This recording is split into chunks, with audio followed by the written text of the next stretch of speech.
মহেশপুর থানার অন্তর্গত ডাকাতিয়া গ্রামবাসী ও যুব সমাজের উদ্যোগে মরহুম শহীদ আল্লামা দেলাওয়ার হোসেন সাঈদী রহমতুল্লাহ আলাইহির শাহাদত বার্ষিকী এবং অন্যান্য শহীদদের শাহাদত বার্ষিকী উপলক্ষে মহাবিশ্বের মহাবিস্ময়।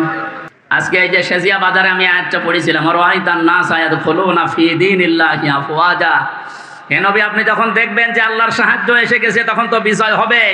দলে দলে পালে পালে মানুষ ইসলামে প্রবেশ করছে, যেটা আমরা এখন চর্মচোখে সারা বাংলাদেশে দেখতে পাচ্ছি। একটু যাদের বিবেক আছে, একদম মরে যায়নি, তারা আজ তো সবকিছু ভুলে ইসলামে চলে আসছে। কারণ ইসলামের মালিক ওরা জানে যে দেশে জামাত ইসলাম শিবির চরমনা এরা না, ইসলামের মালিককে। আর যারা আমরা আছি, আমরা ইসলামের খাদেম। সুতরাং ইসলাম প্রতিষ্ঠা করতে গিয়ে, ইসলাম কায়েম করতে গিয়ে বিকাল 5টার আগে কাউকে আমরা আর ষড়যন্ত্র করতে দেব না ইনশাআল্লাহ। এই যে বিচারপতির নামে কলঙ্ক, মানব জাতি হিসাবে একদম কুলাঙ্গার এই যে মানিক। বিচারপতির নাম নিলাম এই কারণে, নাম নিয়েও গুনাহ হবে, কারণ এ মানুষের পর্যায়ে পড়ে না।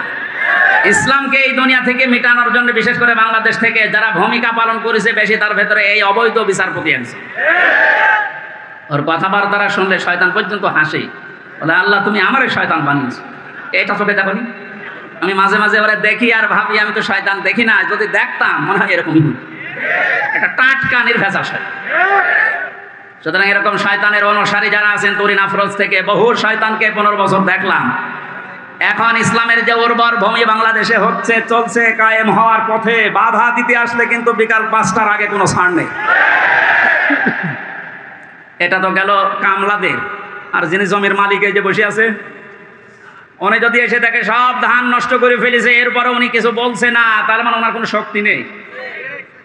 বিশ্বাস করেন, মনে মনে চিন্তা করেন ওনার শক্তি নেই তা না, এখন হয়তো কিছু বলছে না, গোপনে ওনার কোনো কিছু আছে। যেদিন ধরবে ওইদিন বাপ বলার সময় দেবে না, যেটা আমার আল্লাহ এখন মালিক হিসাবে করছে। ইন্না বাদশা রব্বিকা লাশাদীদ, তোমার রবের ধরা বড় শক্ত ধরা। নৌকায় উঠে পালাতে গিয়েও পারবে কি করে? কারণ ওরে তো আমরা ধরি নাই, ধরেছে কে? এদের কারণে হাজারে অবৈধ আইন মন্ত্রীর কারণে হাজার হাজার মানুষ আইনের এই জায়গায়, ন্যায় বিচারের জায়গায় অবিচার পেয়েছে বেশি। তার বাস্তব প্রমাণ আমি নিজে না, সিএমএম কোর্ট, জজ কোর্ট, হাইকোর্ট মিলিয়ে আমার মামলা কতবার তুলেছে। এই যে আমার মামা বসে আছে, মামা শ্বশুর, আমার চাচা ছিল ঢাকায়, বাবা তো ওগুলো বোঝে না ভালো, রাত দিন দৌড়া চাকরি করে বেটা, এরপরও রাত দিন এখানে ওখানে উকিল ধরে করবে কি? কারণ যারাই ধরবে, যত বড় উকিল ধরুক, আর এক উকিল তো বসে আছে। ওখান থেকে যতক্ষণ সিগন্যাল না পাবে আমার নাকি বের হওয়ার কোনো একটা বিচার হলো। আর প্রতিদিন টিভির সামনে এসে সন্তানদের নাকি লেকচার দিচ্ছে যে আমরা ন্যায় বিচার কায়েম করে ছড়িয়ে দিচ্ছি। এই ন্যায় বিচার। আমার মতো মূল্য চুরির মামলায় যদি 33-32 বার হাইকোর্টে মামলা ওইটা জামিন না দেয়, কিসের ন্যায় বিচার? যেটা এখন সব পরিষ্কার হয়ে গেছে। 15 বছরে কোনো ন্যায় বিচারে দেশে কায়েম হয়নি, পুরাটা হয়েছে অবিচার। আল্লাহ যেটা নিতে এখন ধরিস। এই জন্য সাবধান। আল্লাহ এমনি কিছু বলছে না, অনেকে মনে করছে এত কিছু করে কিছু হয় না। এখন কিছু টের পাচ্ছেন? আলেমদের মাথায় দড়ি দিয়ে ছাগলের মতো, গরুর মতো যখন টেনে নিয়ে যেত ওই কোর্টে, বারান্দায় দাঁড়িয়ে অনেক শয়তান দেখতাম হাসতেছে আর টিপ্পনি কাটতেছে। যে দেশে আর হুজুর নেই, আমির হামজা, এই মাওলানা মামুনুল হক, এরে ধরলো, আর হুজুর নেই দেশে। তাদের কত সুন্দর সুন্দর কথা, ফেরেস্তার মতো কথা বলে, আর এরা উঠলেই শুধু রাজনীতি করে। ধরেছে, ঠিকই হয়েছে। এখন আপনি টের পাচ্ছেন কি হচ্ছে? 10 দিন আগে যে লোকটা আইন পুরা চালাতো, সেই লোকটার পক্ষে একটা উকিল পর্যন্ত এখন দাঁড়াতে রাজি না। এইটাই আল্লাহর ধরা। এটা কার ধরা? এই জন্য জমিনের মালিক যিনি, উনি যদি ধরে, বাপ বলার কিন্তু সময় পাবেন না। আমরা এখন এই আয়াতটা আল্লাহকে বলছি, আল্লাহ তুমি আমাদেরকে দেখাও যে দলে দলে মানুষ ইসলামে প্রবেশ করছে, এটা যেন আমরা দেখতে পাই, চর্ম চোখে দেখতেছি, এটা যেন আরো বৃদ্ধি বাড়ে। জোরে বলেন আমিন। কারণ জমিনে বহু মানুষ এই 52-53 বছর চালিয়েছি, আমরা দেখলাম না? বাবা চালিয়েছিল, স্বামী চালিয়েছিল, চাচা চালিয়েছিল, বউ চালিয়েছে, ভাবি চালিয়েছে। এক কথা বলছে না? কিন্তু কোরআন দিয়ে চললে দেশটা কেমন দেখা যায়, এটা এখনো আমরা দেখি নাই। এখন আমরা সবাই একমত, দলমত আর নেই। কোরআন দিয়ে এই দেশ চললে কেমন দেখা যায়, ওইটা আমরা এই চোখে দেখতে চাই। তারা দেখতে রাজি আছেন? দেখি লিল্লাহি তাকবীর।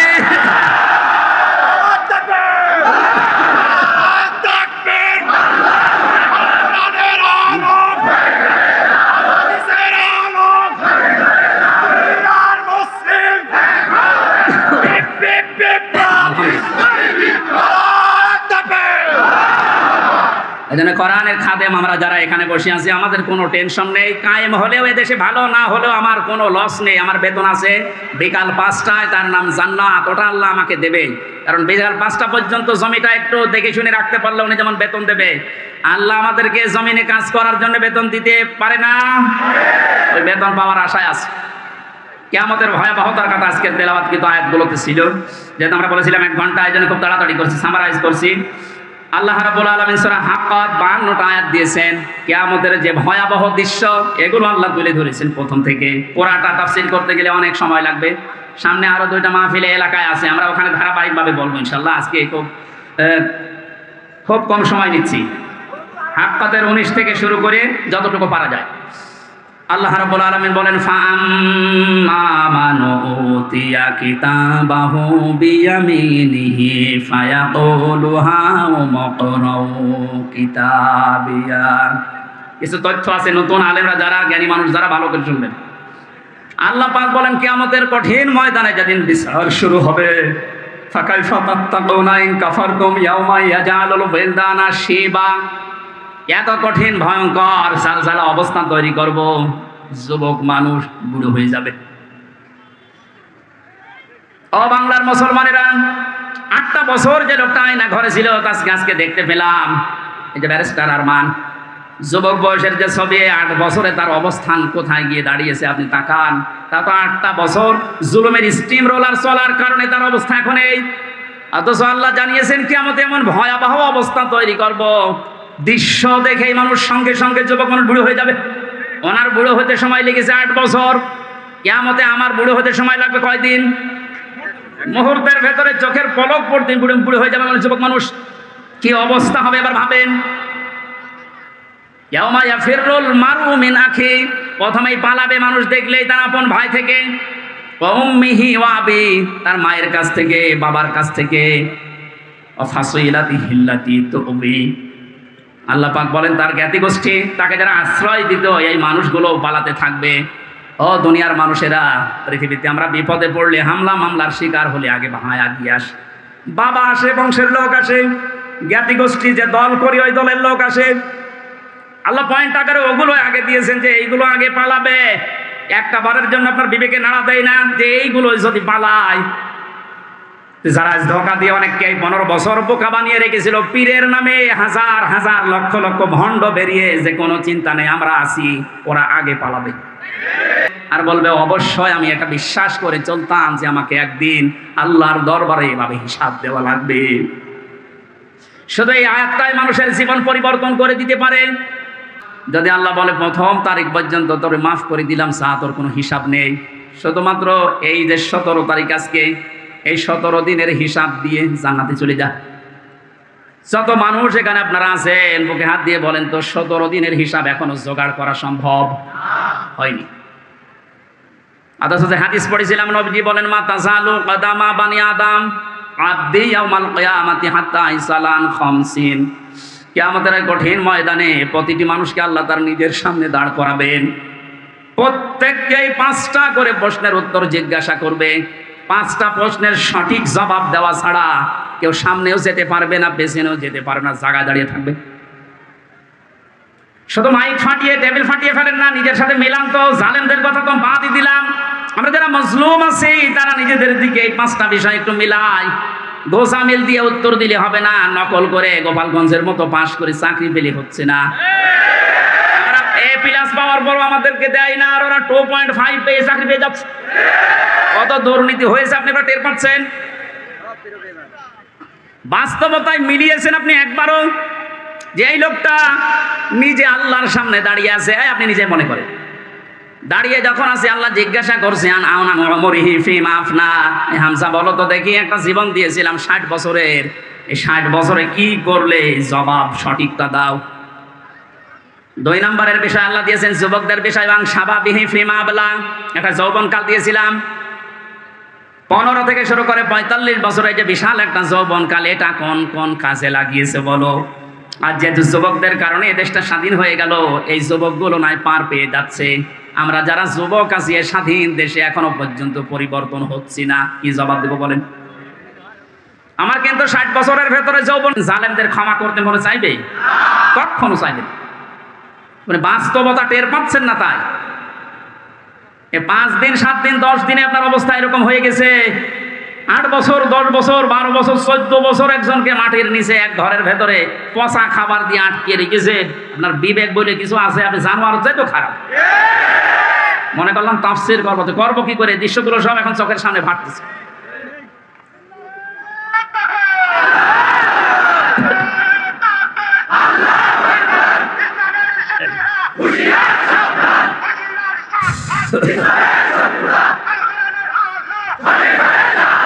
আলহামদুলিল্লাহ ভাই,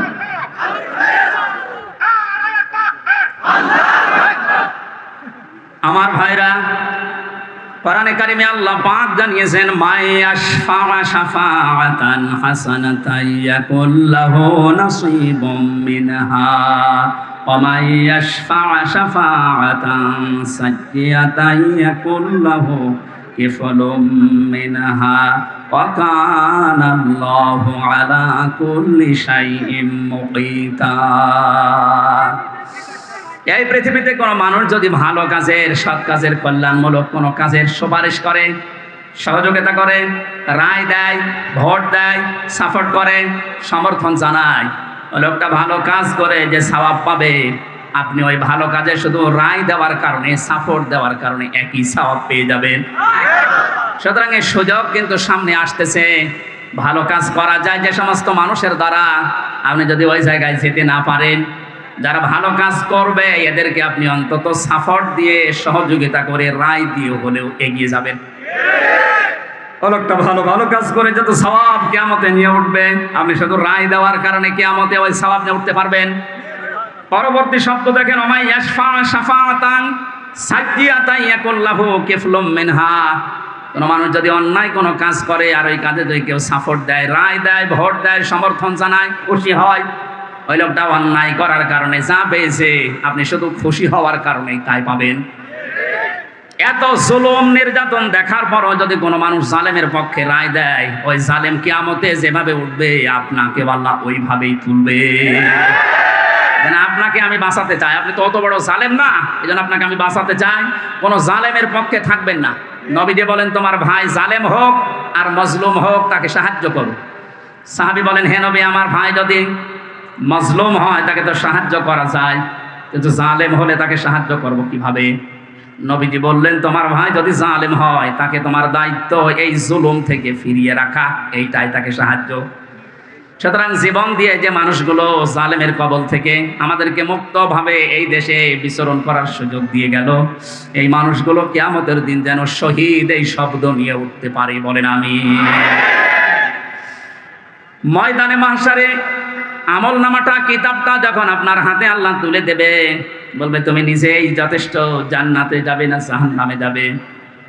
আমি আমার ঈমান থেকে কথা বলছি, কারো দিকে না তাকিয়ে আবার নিজের দিকে আয়াতের সাথে মিলিয়ে বলেন তো, এখনই যদি মারা যান আর এই বইটা যদি আপনার সামনে তুলে ধরে বলে, বল হামজা তুই এইটা পড়ে যা, জান্নাতে যাবি না জাহান্নামে যাবি? কাবা শরীফ যখন তাওয়াফ করে মানুষ, আমি 16 সালে গিয়েছিলাম, গত বছরও গিয়েছি, বাস্তবতায় যেটা দেখলাম, ষষ্ঠ চক্করে মানুষ একটা দোয়া পড়ে আল্লাহর কাছে, আল্লাহুম্মা ইন্না আলাইয়া হুকুকান ফীমা বাইনি ওয়া বাইনিকা। কাবার সামনে নিয়ে বলে রব্বুল আলামিন তুমি আমার মালিক, আমি তোমার গোলাম, তোমার ভেতরে আমার ভেতরে বহু দেনা পাওনা আছে, আমি বান্দা হিসাবে, দাস হিসাবে, গোলাম হিসাবে যা যা পাবো তুমি সেই বীর্য থেকে শুরু করে হামজা বানিয়ে সব দিয়ে দিয়েছো। আমি উল্লেখ করার মতো কিছু ছিলাম না। হাল আতা আলাল ইনসানি হিনুম মিনাদ দাহরি লাম ইয়াকুন শাইআম মাযকুরা। মানুষ কি একটু চিন্তা করে না যে জন্মের আগে, এই পৃথিবীতে আসার আগে উল্লেখ করব এমন কোনো বিষয় লোকটা ছিল না? আজকে সভাপতির নামের নিচে দেখলাম লেখা বিশিষ্ট ব্যবসায়ী আলহাজ নুরুজ্জামান মুন্সি, কত সুন্দর নাম দিয়ে পেছনে ডিগ্রি লাগিয়ে দিয়েছে, উনি এই কাজ করি খায়। বয়স যদি এখন 60 বছর হয়, 61 বছর আগে এই নাম গন্ধ পৃথিবীর মানুষ জানতো? বলেন বলেন। শুধু এতটুকুই না, বাবার বীর্য যখন মায়ের রেহেমের ভেতরে দ্রুত গতিতে পাস হয়, আল্লাহ পাক বলেন ওইদিকে একটু তাকাও। ফালিয়ানজুরিল ইনসানু মিম্মা খুলিক, খুলিকা মিম্মা ইন দাফিকি ইয়াখরুজু মিন বাইনিস সুলবি ওয়াত তারাইব। মানুষকে নজর করে দেখে না কি জিনিস দিয়ে তাকে বানালাম।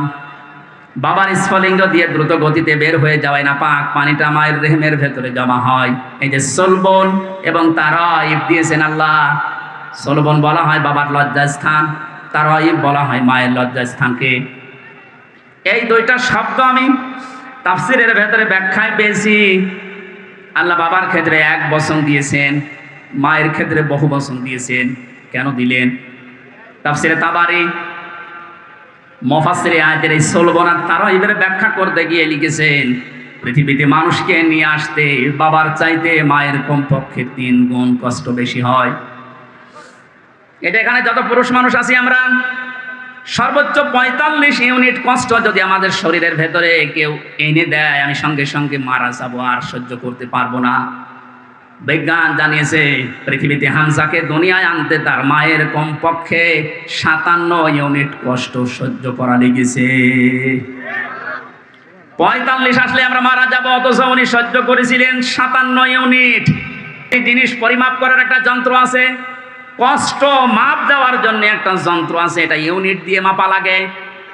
এই যে এই প্যান্ডেলটা যদি আপনাকে আমি মাপ দিতে বলি, দাড়ি পাল্লায় তুলে দেবেন কি দিয়ে? ফিতা লাগবে, গজ লাগবে, টেপ বলেন, এটা দিয়ে মাপতে দিলে আপনি মাপতে পারবেন এটা কয় গজ। পৃথিবীতে প্রতিটি জিনিস মাপার আলাদা আলাদা যন্ত্র আছে না নেই? কষ্ট মাপার জন্যে 45 থেকে 57 আপনি হিসাব করেন। এতগুলো কষ্ট সহ্য করার পরেও শুধু শেষ করেননি। সূরা হাক্কাত 15, 16, 17, 18 এই আয়াতগুলোর তাফসিরে পেয়েছি।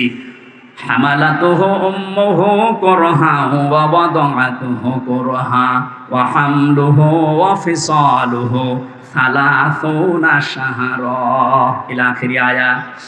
আল্লাহ পাক বলেন তোর মা তোকে কষ্টের পরে কষ্ট সহ্য করে পেটে বহন করেছে। শুধু এতটুকুই শেষ করেনি, ডেলিভারির যে কষ্টটা এটাও সহ্য করেছে। এতটুকুও শেষ করেনি, 2 থেকে 2.5 বছর পর্যন্ত বুকের দুধ খাওয়িয়েছে। কোন মানুষ যদি এই পৃথিবীতে বলে মায়ের কষ্ট ঋণ আমি শোধ করে দেব, বিশ্বনবী জানিয়েছেন জন্মের পরে যে 1 ফোঁটা দুধ তোমার মুখে মা দিয়েছিল, ওই ঋণটাও কিয়ামত পর্যন্ত শোধ হবে না। মায়ের এই কষ্টের কথা শোনার পরে যে মানুষগুলোর ভেতরে আবেগ আপ্লুত হয়ে মায়ের কথা মনে হচ্ছে যে এই কষ্ট সহ্য করেছে আমার মা, অবশ্যই তাদের উচিত হবে আল্লাহর ইবাদতের পরে মা বাবার দিকে খেয়াল করা, তাদের খেদমত করা। কোরআনে কারীম জানিয়েছে রাব্বুকা আল্লা তা'বুদু ইল্লা ইয়্যাহু ওয়া বিল ওয়ালিদাইনি ইহসানা। এদিকে তাকান। আল্লাহ আদেশ দিচ্ছেন, আমি রায় দিয়ে দিলাম। রায় দিচ্ছেন কে? আমি রায় দিয়ে দিলাম, লিখে দিলাম। এই যে কজা মানে ফায়সালা করে দেওয়া, রায় দেওয়া, লিখে দেওয়া, সিদ্ধান্ত জানানো। আমি আল্লাহ সিদ্ধান্ত নিয়েই ফেলেছি, রায় দিয়ে দিয়েছি যে আমার ইবাদতের পরে আর কারো ইবাদত করা যাবে না, আর মা বাবার খেদমত করা লাগবে, তাদের পেছনে খরচ করা লাগবে। মহেশপুর বাসী এখানে একটা শিক্ষা পেয়েছি আমি, আল্লাহর ইবাদত করা, আল্লাহর আইন মানা নফল না ফরজ? আরো জোরে বলেন। মা বাবার আইন মানা, আপনি আলেম, আপনি কথা বলবেন। যারা জানেন না মুখ খুললেন কেন বলেন তো? আমি এখানে একটা শিক্ষা নিতে চাই, আমি গতানুগতিক কথা বলি না। আপনি দেখেন তো কি এখান থেকে বের হয়। আল্লাহর আইন মানা আমরা দেখলাম ফরজ, প্রশ্ন করা যাবে? বলেন না কেন? আল্লাহর আইন আপনার বুঝে আসুক বা না আসুক, এটাই ফাইনাল, কোনো প্রশ্ন। আল্লাহর আইন মানা কি?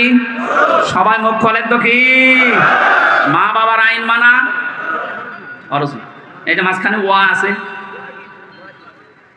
মা বাবার আইন মানা ওয়াজিব না, ফরজ না, ওয়াজিব না। মা বাবার খেদমত করা ফরজ, আইন মানা শুধুমাত্র আল্লাহর ফরজ। কার? আরো জোরে বলেন। আর আল্লাহর পরে রসুলকে আল্লাহ শরীয়ত প্রণেতা বানিয়েছেন, শারের। এজন্য উনি যে নিয়ম নীতিগুলো দিয়েছেন ওইগুলো ফরজ। মা বাবার আইন মানা ফরজ নয়, তাদের সেবা করা, খেদমত করা, টাকা পয়সা তাদের পেছনে খরচ করা কি? বলেন না কেন? কেন ফরজ কেন? আল্লাহ রাব্বুল আলামিন দলিল দিচ্ছেন আখফিদ লাহুমা জানাহা যুল্লি মিনার রাহমা। এইদিকে তাকান, এটা আলেম না? এটা শব্দটা আছে আখফিজ, খফজন মানে ডাউন করা, এরপরে ফল করা। খফজন মানে কি? ডাউন করার পরে ফল করে দেওয়ার আরবি নাম আখফিজ বা খফজন। আল্লাহ বলেন খফজন করবে। জানাহান মানে ডানা, দিল্লুন মানে ছায়া হয় বা নম্রতা হয়। তোর যে ছায়া আছে ডানা, আর এই ডানার ছায়াটা এভাবে ডাউন করার পরে ফল করে দিবি। আমার প্রশ্ন হচ্ছে, এ পৃথিবীতে কোনো মানুষের ডানা আছে কি? এটা কি? তাহলে আল্লাহ এখানে এদন দিত, আদুদা দিত, এই শব্দ না দিয়ে জানা হন পাখির ডানা আল্লাহ আমাদেরকে দিলেন। আল্লাহ মনে হয় জানে না তাই জানা হন দিলেন পাখির ডানা আমাদেরকে ধার করিয়ে। কেন? ডানা আর দুনিয়ায় কারো নেই? পৃথিবীতে আর ডানা কারো আছে না নেই? কিসের আছে? আরে ভাই পাখির ডানায় তো দিয়েছে। পাখি বাদ দিয়ে পৃথিবীতে আর কারো ডানা নেই? আছে, এরোপ্লেনের ডানা আছে, হেলিকপ্টারের ডানা নেই? ওদের ডানাটা আল্লাহ এখানে লাগালেন না কেন? তাহলে তো আমাদের এই যে জানাহন দেওয়া লাগতো না। পাখির ডানার কথা দিয়েছেন এই জন্যে তাফসির মাহফিলে আসতে হয়। আপনারা শুনতেছেন? জানাহন শব্দটা আল্লাহ পাখির কাছ থেকে ধার করে আমাদেরকে লাগিয়ে দিলেন, কারণ আমাদের এই হাতের ভেতরে পর নেই, এর ভেতরে মোলায়েম কোনো কিছু নেই, সব শক্ত। পালক আছে, পর আছে, মোলায়েম করার কোনো কিছু নেই, এটা শক্ত। কিন্তু পাখির ডানার ভেতরে পর আছে, পালক আছে, একটার পরে আর একটা যখন লাগিয়ে দেয় সফট হয়ে যায়, কমল নরম তুলতুলি হয়ে যায়। আল্লাহ এতটুকু শেষ করেন, জানাহাত দুল্লি মিনার রহমা দিয়েছে, যে পাখির ডানাটা শুধু ডানা এভাবে ডাউন করে না, ও যখন ডাউন করার পরে ফল করে দেয়, ওর নিচে পাখির বাচ্চাগুলো যাবার পর একটা কিচির মিচির আওয়াজ দেয়। বাংলাতে এটা বলে অনির্বচন সুখ। কি বলে? একটা অনির্বচন সুখ অনুভব করার কারণে ভেতর থেকে আওয়াজ হয় কিচির মিচির। আমরা মনে করি কিচির মিচির না, এই আনন্দটা, এই আওয়াজটা পাওয়ার জন্য না। কি করে কি হয়? আপনারা সব পিছান তো, এত আস্তে পিছালে হবে না, আরো পিছান, পিছান, আরো পিছান, আরো পিছান, আরো এক হাত যান। এই ছেলে চেয়ার সরানো লাগবে না, তুমি নিজে সরো। কথা বোঝার কোনো ই নেই। তাফসীরুল কোরআন মাহফিলে আমি আর কি করছি? কথা বোঝার চেষ্টা করেন ভাই। আল্লাহ রাব্বুল আলামিন পাখির ডানাটা এই জন্যই দিয়েছেন মানুষকে বোঝাতে, পৃথিবীর বান্দা বান্দিরা, তোমার মার বাবা যখন শেষ বয়সে চলে যাবে, তারা যেন তোমার এই পাখির ডানার মতো হাতের যে ছায়া, এর নিচে পড়ার পরে যেন একটা আনন্দ অনুভব করে, যে আমার হামজা থাকতে অন্তত আমার আর কোনো চিন্তা নেই। মহেশপুরবাসী কত আলেম এখানে বসে আছে, হাজারো মানুষ। আমরা বলেন তো, আমাদের মা আর বাবা এখন শেষ বয়সে এসে এইটা বলার মতো স্কোপ পাচ্ছে না? পাচ্ছে। আল্লাহ রাব্বুল আলামিন মায়ের কথা 3 বার দেওয়ার জন্য তারা এই বহুবচন দিলেন, আর বাবার কথা 1 বার দিয়েছেন। আমি যেটা পর্যন্ত এটা নিয়ে এসেছিলাম, নেই থেকে শুরু করে পর্যন্ত যিনি নিয়ে আসলেন, কারো সাহায্য যার লাগেনি। মার বাবার এই যে স্ফলিঙ্গ দিয়ে নাপাক পানিটা দিয়ে তাফসিরে পড়েছি, আল্লাহ 8টা জিনিস বানিয়েছিলেন: রক্ত, গোশত, চর্বি আর চামড়া, চুল, রগ, হাড় আর পর্দা। 8টা জিনিস যখন মায়ের রেহেমের ভেতরে এক হয়ে যায়, আল্লাহ পাক তখন ফেরেশতাদেরকে বলে, আমি আল্লাহ আমার রব নামের কারণে 5টা জিনিস একে দান করব। ওয়াজআলা লাকুমুস সামআ ওয়াল আবসারা ওয়াল আফইদা ইলা আখিরিল আয়াত। সূরা নাহলের 78 নম্বর আয়াতের মাঝের অংশে আল্লাহ জানিয়েছেন, শ্রবণ শক্তি, দর্শন শক্তি, বাক শক্তি, আকেল শক্তি আর ঘ্রাণ শক্তি, এই 5টা আমি আল্লাহ নিজে তাকে দান করেছি। একটাও যদি কম দিতাম, দুনিয়ায় আসতো ওই লোকটা কিন্তু অপূর্ণাঙ্গ হয়ে। এখানে অনেকাংশ মানুষ আমরা সব পূর্ণাঙ্গ মানুষ, কয়েকজন হয়তো আছে বিকলাঙ্গ, অন্ধ, ন্যাংড়া, কিন্তু হাজারো মানুষ আমরা সব পূর্ণাঙ্গ মানুষ। আল্লাহ নিজের পক্ষ থেকে একটাও যদি কম দিত, তো কি অবস্থা হতো সারা জীবন? আপনি ভাবেন। আল্লাহ পাক এই জন্যই জানিয়েছেন, হে পৃথিবীর মানুষেরা, নেই থেকে শুরু করে উল্লেখ করার মতো একটা জায়গায় ধরে নিয়ে আসলাম, এরপরও আমার সাথে তোর নাফরমানি কমে না। কাইফা তাকফুরুনা বিল্লাহি ওয়া কুনতুম আমওয়াতান ইলা আখিরি আয়াত। বালাগাত মান্তিক যারা পড়ায় বা জানে, কাইফা শব্দটা 11টা বিষয়ের আগে আল্লাহ ব্যবহার করেন। কাইফা শব্দের প্রথম ব্যবহার হচ্ছে মান্তিকের কায়দায়। আল্লাহরও বিশ্বাস হতে চায় না এমন জায়গাকে আল্লাহ কাইফা দিয়ে শুরু করেন। এটা এতক্ষণ যেটা বলছিলাম বীর্য থেকে শুরু করে এ পর্যন্ত আনার পেছনে কারো কোনো অবদান নেই। মার বাবা শুধু এক বিছানায় ছিল, এতটুকু তাদের কাজ। বাকি যা করার বলেন তো কে করেছে? এই মানুষ এখান থেকে হামজা পর্যন্ত হবার পরে যখন নাফরমানি করে, তখন আল্লাহ কাইফা শব্দ দিয়ে শুরু করেছে যে কি করে নাফরমানি করে আমারও বিশ্বাস হয় না। কাবার গিলাফ ধরে মানুষ কিন্তু ষষ্ঠ করে এইটাই বলে এসেছি আমরা, রব্বুল আলামিন আমি তোমার গোলাম হিসাবে, বান্দা হিসাবে বহু কিছু আমাকে তুমি দিয়েছো ওই যে বীর্য থেকে এ পর্যন্ত, কিন্তু তুমি আমার মালিক হিসাবে আমার তো কিছু দেওয়া দরকার। আমি তো কিছুই তোমার আজ পর্যন্ত দিতে পারলাম না। তবে একটা জিনিস আমার আছে পুঁজি, তোমার ওই রহমান, ওই গাফফার, ওই গফর নামের খাতিরে এই কাবার সামনে নিয়ে বলছি আমারে মাফ করে দাও। এই জন্য যারা তাওবা করার জন্য এখনো রাজি হননি, এখনো পর্যন্ত শয়তানের ধোঁকায় পড়ে আছেন, সুযোগ আছে, আপনারা আশা করছি ফিরে আসবেন। আল্লাহ রাব্বুল আলামিন এই যে রাত 12টার পরে তাহাজ্জুদের সময়ে প্রথম আসমানে এসে আপনাদের মতো আমাদের মতো মানুষকে ডাক দিয়ে বলবো আসো ক্ষমা চাও, ভুল করে ফেলেছো। তুলে ফেলতে চান, ফসল নষ্ট করতে চান, 10 মিনিট পরে তুলে অবশ্য ঠিক এইরকম কামলা নেওয়া যায় না? ঠিকই বলিস, কারণ জমি তো আমার না, এ ধানও আমার না। তুলে ফেলেন আমার অসুবিধা নেই, 10 মিনিট পরে। আমার বেতনটা আগে বিকাল 5টায় নিয়ে নিই। বিকাল 5টা বাজার আগে কিন্তু এ ধান আমি তুলতে দেব না যারা 10 জন কামলা আছি।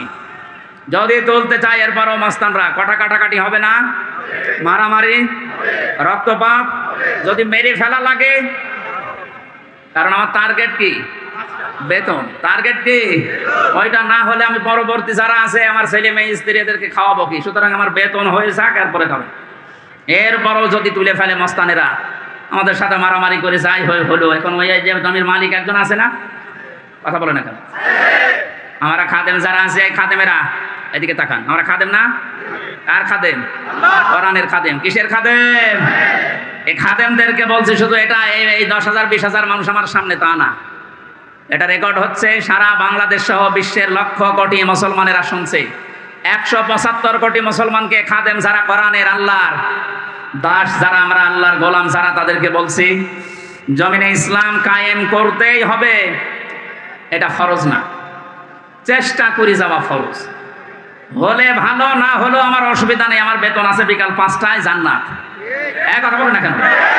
কিন্তু বিকাল 5টা বাজার আগে, তার মানে জীবনের শেষ দিন। ওয়াবুদ রব্বাকা হাত্তা ইয়াতিয়াকাল ইয়াকিন, সূরা হিজরের 99 নম্বর আয়াত। আল্লাহ বলেন ইবাদত করবা আল্লাহর ওই দিন পর্যন্ত যতদিন মরণ না আসে। সুতরাং মৃত্যু আসার আগ পর্যন্ত আমরা যারা খাদেম আছি এ জমিনে আল্লাহর দিন কায়েম করার চেষ্টা চালাবই। বাধা যদি কেউ দিতে আসে, তর্কাতর্কি হবে, এতদিন সেটা হয়েছে। হাতাহাতি হবে, এতদিন যেটা হয়েছে। রক্তপাত হবে, এতদিন যেটা হয়েছে। ফাইনাল এখন শুরু হবে, মেরে ফেলা লাগলে মেরে ফেলা। এখন আর সাহস কেউ করবে না, এখন আর সাহস করবে না। এই জন্য তো দাড়ি কেটে পালাচ্ছিল। ইতিহাস তৈরি করে গেল লোকটা। তাহলে বোঝা যাচ্ছে এই দাড়ি, এটা মেকি দাড়ি। মানুষকে ধোকা দিয়ে বোকা বানিয়ে কোটি কোটি টাকার মালিক হয়েছে এই দাড়ি দেখিয়ে। নাম দিয়েছে কি? দরবেশ বাবা। এই যদি হয় দরবেশের অবস্থা, বাকি যেগুলোর কিনছে ওদের চরিত্র কি? আমির হোসেন আমন আমি একটা লোকের ভিডিও দেখলাম, এর চরিত্র এত নিচে নেমেছে আমি এতদিন জানতাম না। সে নাউযুবিল্লাহি মিন যালিক। এদের সর্বোচ্চ নেতার যদি এই অবস্থা হয়, বাকিগুলো যে কোথায় যে টাল হয়ে পড়ি আসে আল্লাহ ছাড়া কেউ জানে। কয়েকজনের একটু ফাঁস হয় বলে আমরা জানি, ওদের প্রত্যেকের চরিত্র এরকম। বহু মানুষের সাথে মিশে দেখেছি এইটা। একবার চট্টগ্রাম থেকে আসার সময় এক বাসের ড্রাইভার পেছনে বসেছিলাম, বলছিল এই কথা যে কি বলবো, কিছু বলতেও পারি না, সইতেও পারি না। মাঝে মাঝে যখন বাস চালিয়ে যায় মনে করি ওই রকম কিছু পেলে চাপা আগে ওইটা দেব। কত রাগ একটা মানুষের তৈরি হলে এই কাজ করতে পারে বলেন তো? যদিও হত্যার পক্ষে আমি না, কিন্তু ঝিনাইদহ শহরে একজনের লাশ দেখলাম টাঙিয়ে জুতা দিয়ে পিটাচ্ছে। একটা মানুষকে কত ঘৃণা করলে লাশ টাঙিয়ে, তা উলঙ্গ করে টাঙিয়ে রেখেছে। এরপরও আপনার লজ্জা হয় না, এরপরও সাপোর্ট করেন জালেমদের। আপনার তো বিবেক মরে গেছে। এতক্ষণ মাওলানা হুসাইন আহমেদ অনেক কথা বলেছে, সর্বশেষ কথা ছিল আয়না ঘর নিয়ে। এই কথা শুনলে অনেকে মনে করছে আয়না ঘর মানে চারিদিকে আয়না দেওয়া। কোনো আয়না নেই, কোনো আয়না নেই। আমি তো রিমান্ডে 10 দিন ছিলাম, কোনো আয়না নেই। যে অবস্থা তৈরি করেছেন আপনি, এর সাথে জড়িত যারা প্রধান থেকে শুরু করে নিম্ন পর্যন্ত, একটাকেও ক্ষমা করার মতো না। কারণ এরা ক্ষমার অযোগ্য হয়ে গেছে। ক্ষমা পাওয়ার জন্য যে যোগ্যতা দরকার এদের ভেতরে সেটা নেই। সুতরাং যারা বলছেন এদেরকে ক্ষমা করে দিলে হয় না, না, কিসের ক্ষমা? আপনি ব্যারিস্টার আরমান, যিনি তার স্ত্রী 8-9 বছর পর্যন্ত অপেক্ষায় ছিল, উনি আজকে একটা ভিডিও বার্তা পাঠিয়েছে যে আমি আশা ছেড়ে দিয়েছিলাম যে আমার পরিবারস্থ লোক মনে হয় আমি আর দেখতে পারবো না, কিন্তু আমার পরিবারের লোক আমার আশা ছাড়েনি। আপনি এই দৃশ্যটা একটু সামনে নিয়ে নিজের সাথে মিলান তো। এই ময়দানটা এখন আমাদের জন্য মরণের পরে যেন সাক্ষী হয়, সেই ব্যবস্থা আজকে আমরা করে নিয়ে যেতে চাই ইনশাআল্লাহ। মরণের পরে কিছু সাক্ষী আমরা কোরআন এবং হাদিস থেকে পেয়েছি, 4 প্রকার হবে। প্রথমে মানুষকে বিচার করার জন্য আল্লাহ রাব্বুল আলামিন যখন তুলবে, প্রথমে তার মুখের উপরে মোহর লাগিয়ে দেবেন। তার হাত এবং পাও, অন্যান্য অঙ্গ প্রত্যঙ্গ আল্লাহর সাথে কথা বলবে। সূরা ইয়াসিনের 65 নম্বর আয়াতে আল্লাহ জানিয়েছেন, আল ইয়াউমা নাখতিমু আলা আফওয়াহিহিম ওয়া তুকাল্লিমুনা আইদিহিম ওয়া তাশহাদু আরজুলুহুম বিমা কানু ইয়াকসিবুন। জোরে বলেন আল্লাহু আকবার। আল্লাহ পাক বলেন, আজকের এই দিনে তোমার মুখ আমি সেলাই করে দিলাম, মুখে মোহর লাগিয়ে দিলাম, তোমার হাত এবং পা, অন্যান্য পতঙ্গগুলো আমি আল্লাহর কাছে তোমার বিরুদ্ধে পক্ষে সাক্ষী দেবে। এই জন্য এই সাক্ষীটা আমরা যেন ঠিক রাখি। আমাদের হাত, আমাদের পা, অঙ্গ প্রত্যঙ্গ যেন কিয়ামতে ময়দানে মহাশারে আমাদের বিরুদ্ধে চলে না যায়। এমন এমন কাজে হাত দিয়ে করা দরকার, এমন এমন কাজে পা দিয়ে করা দরকার, কিয়ামতে যেন এটা আমার পক্ষে দাঁড়িয়ে সাক্ষী দিয়ে আমাকে জান্নাত পর্যন্ত পৌঁছিয়ে দেয়। এই যে আইদিহিম, তোমাদের হাত, এই হাত মানে শুধু এই হাত না। তাফসীরের ভাষায় এসেছে হাত মানে ক্ষমতার হাত। এই 17 বছর ক্ষমতার হাত যারা অন্যায়ভাবে ব্যবহার করলেন বিভিন্ন চেয়ারে বসে, আপনি বলেন তো কি জবাব দেবেন কিয়ামতে আপনার এই হাত দিয়ে? আপনার মুখ তো থাকবে বন্ধ, কথা বলতে পারবেন না, আপনার এই হাত আপনার বিপক্ষে চলে যাবে। এই জন্য আপনার জন্য আমাদের আফসোস হচ্ছে, আপনি 17 বছর জুলুম করার কারণে শুধু নিজের ক্ষতি করেননি, নিজের শরীর পর্যন্ত ক্ষতিগ্রস্ত করবেন, আপনার হাতও আপনার বিপক্ষে যাবে।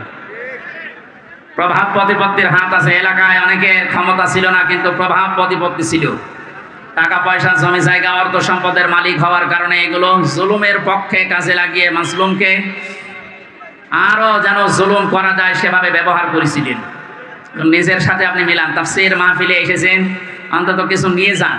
আপনার মনের পরিবর্তন যদি কোরআন ঘটাতে না পারে, যেহেতু কিয়ামত পর্যন্ত হেদায়েতের বাণী নিয়ে আর কোনো কিতাব আল্লাহ পাঠাবেন না, সুতরাং এর কথা শুনে আপনাকে হেদায়েত পাওয়া লাগবে। আল্লাহ যেন আপনাকে পরিবর্তন হওয়ার তৌফিক দান করেন, আমিন।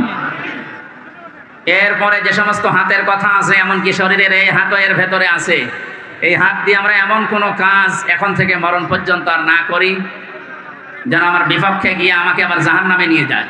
2 নম্বরে ওয়ারজুলুহুম বিমা কানু ইয়াকসিবুন দিয়েছেন। আল্লাহ রাব্বুল আলামিন পায়ের কথা জানিয়েছেন। পা দিয়ে মানুষ শক্তিশালী কাজগুলো করে বেশি আমরা দেখি। এই পৃথিবীতে ইসলাম ধ্বংস করার জন্য, ইসলামকে উৎখাত করার জন্য এক শ্রেণীর মানুষ এখনো বিভিন্ন লাইনে শক্তি খাটিয়ে যাচ্ছে। এজন্য আমাদের পা, আমাদের হাত আমরা পক্ষে রাখি, আল্লাহর পক্ষে, কোরআনের পক্ষে, মানবতার পক্ষে। আল্লাহ তুমি তৌফিক দিও, আমিন।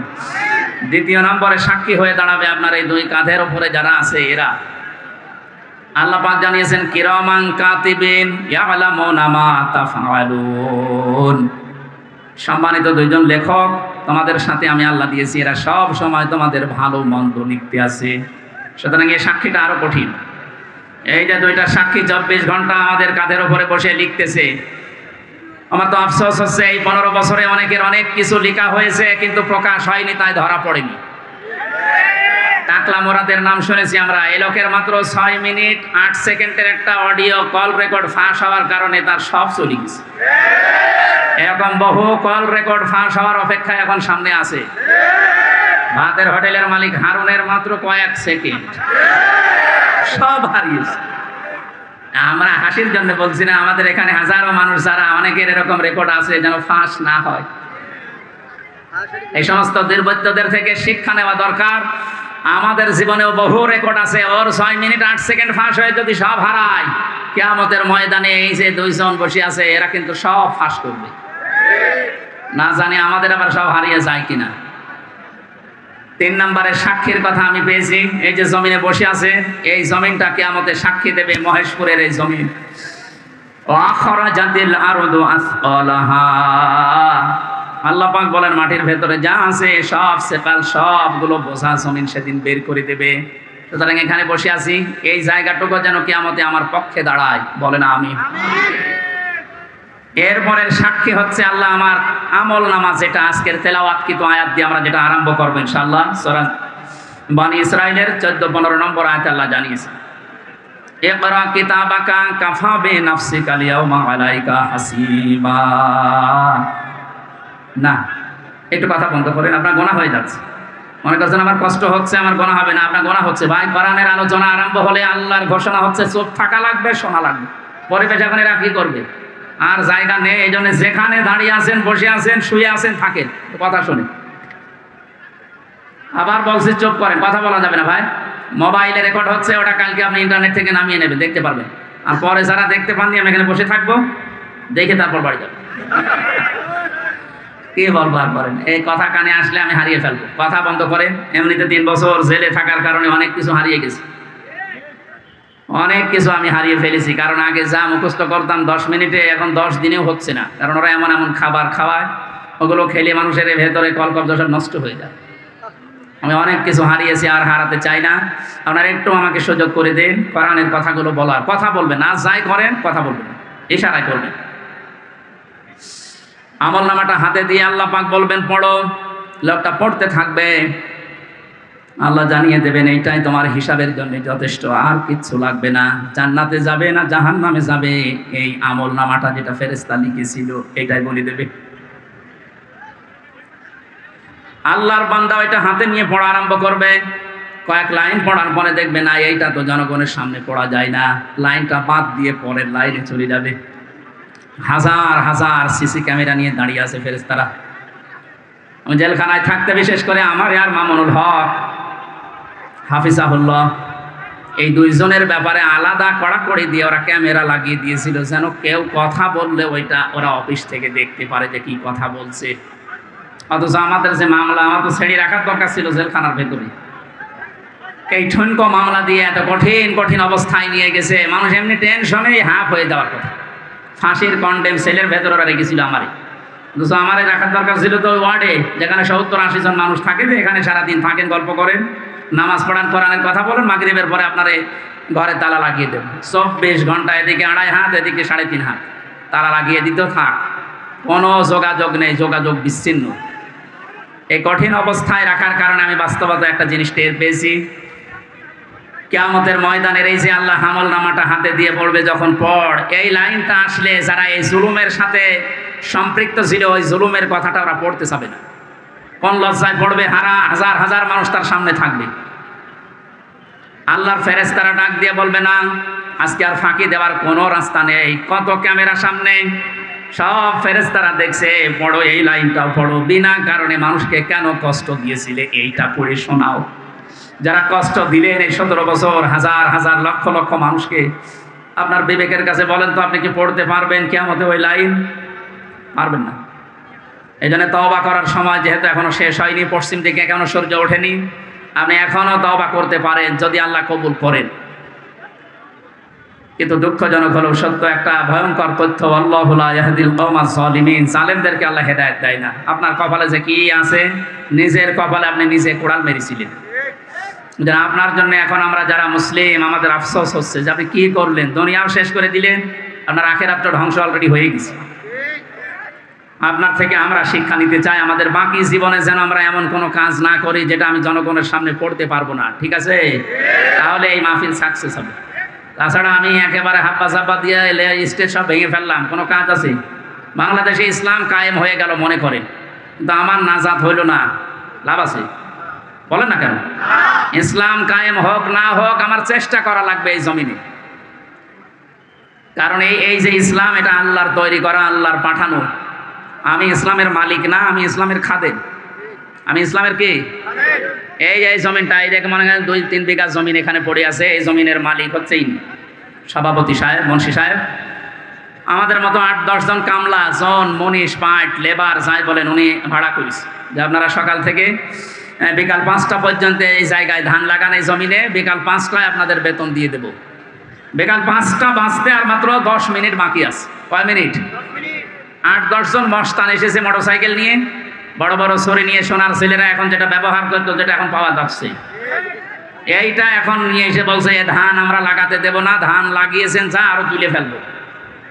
আমরা যারা আছি কামলা হিসাবে যারা কাজ করছি, একেবারে ছেড়ে দিলে হবে? তাহলে বেতন পাওয়া যাবে?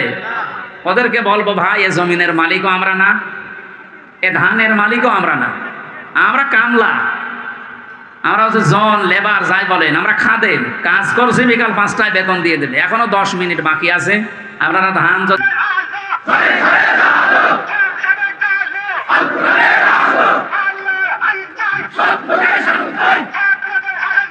আল্লাহর আইন চাই।